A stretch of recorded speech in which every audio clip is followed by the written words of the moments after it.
yang kita lakukan terakhir masih berada di posisi 83%. Artinya, kalau kita mau meningkatkan. Pak Kiai, silakan Pak Kiai Ardiani.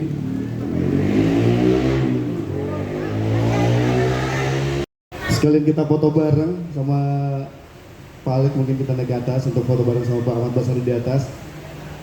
Ibu Diana. Semua oke? Ayo kita seperti tahun-tahun lalu, 5 tahun lalu kita berjuang untuk canvassing ke seluruh daerah. Setuju?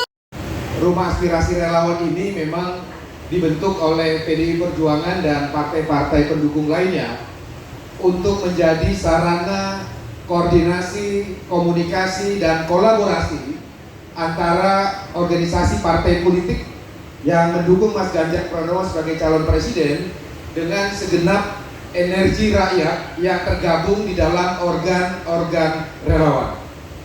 Kami menyadari, meski Undang-Undang Dasar kita mengatur bahwa peserta pemilu presiden itu hanyalah partai politik, bukan unsur-unsur atau elemen masyarakat yang lain, tetapi kita menyadari sepenuhnya bahwa kedaulatan berada di tangan rakyat. Karena kedaulatan berada di tangan rakyat, maka pemilu presiden juga adalah pestanya demokrasi rakyat Indonesia. Karena pemilu presiden pestanya demokrasi rakyat Indonesia, maka rakyat juga berhak, bahkan berkewajiban untuk ikut mensukseskan pemilu presiden itu sendiri.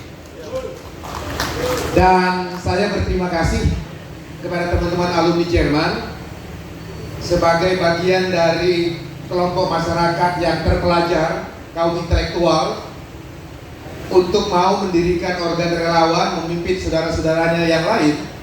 Itu berarti kawan-kawan dari kaum terpelajar menyadari betul akan kepentingan bangsa dan negaranya. Mengapa saya harus katakan demikian, Ibu Bapak sekalian yang saya hormati? Momentum pemilu presiden bukanlah sekedar rutinitas demokrasi setiap 5 tahun sekali, tetapi momentum pilpres yang telah diatur secara konstitusi setiap 5 tahun sekali itu akan menentukan nasib dan masa depan rakyat Indonesia. Pemilu presiden setiap 5 tahun itu juga akan menentukan miskin dan sejahteranya rakyat Indonesia.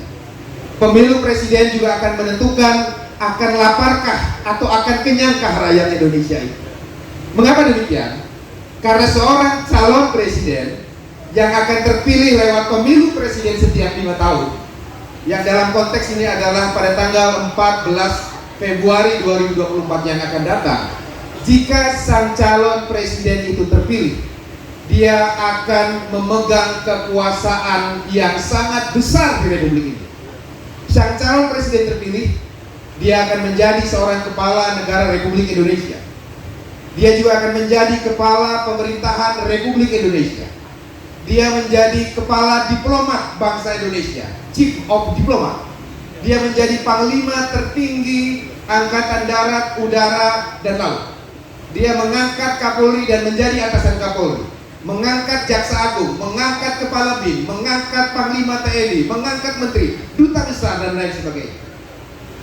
Keputusan eksekutif yang dipimpin oleh Presiden juga punya wewenang untuk mengusulkan rancangan undang-undang, membahasnya dan ikut menyetujui, lalu mengusulkan rencana anggaran pendapatan belanja negara, dan jika disetujui DPR, itu akan menjadi anggaran negara untuk rakyat dan bangsa dan negara.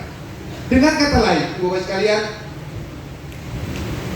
ballpoint atau pernyataan atau senyum seorang Presiden Republik Indonesia akan mempengaruhi jalannya Republik Indonesia selama 5 tahun ke depan.